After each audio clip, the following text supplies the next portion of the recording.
Natapos na nga ang hearing at hihintayin na lang nila kung ano ang desisyon ng judge.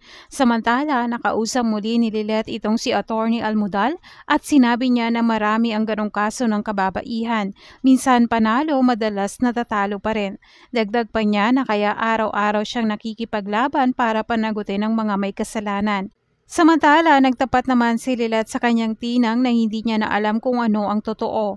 Payo naman ang kanyang tinang sa kanya na marami ang posibilidad na pwedeng mangyari pero hindi puso ang magdidikta kung sino ang nagsasabi ng totoo. Kinabukasan ay hinihintay na nga ni Lilet at Attorney Almudal kung ano ang hatol. Sa korte nga ay sinabi na ng clerk of court na si Ino ay not guilty.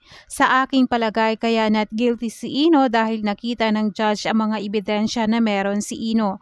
Mga circumstantial evidence na nagpapatunay lamang na walang ginawang masama si Ino kay Trixie at ginusto naman ni Trixie ang nangyari at pinagbintangan niya lamang si Ino dahil na rin sa ayaw na sa kanya ni Ino.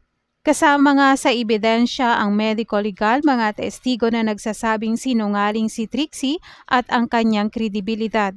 Pinagsama-sama nga kaya panalo si Ino dahil wala namang matibay na ebidensya rin itong si Trixie at ang witness niya pa ay binayaran lang naman niya. Kaya nga masayang masaya si Ino na sa wakas ay makakalaya na siya at nagpapasalamat sila kay Lilet. Dahil nga dyan ay makikilala na si Lilet na magaling na attorney sa mga taong pinagbibintangan lamang. Kaya nga sa susunod na kasong hahawakan ni Lilet ay kaso ng babaeng pinagbintangan lamang.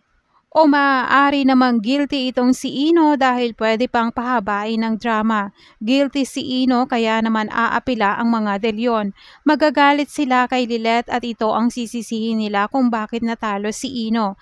Matatanggal nga si Lilet sa kanila at dalawang pamilya na ang magagalit sa kanya, ang pamilya Ingano at De Leon. Samantala, malalaman naman ni Bonnie kaya sa kanila na papasok itong si Lilet. Yan nga ang mga dapat nating abangan kung ano ang mangyayari sa susunod na episode ng Lilet Matias.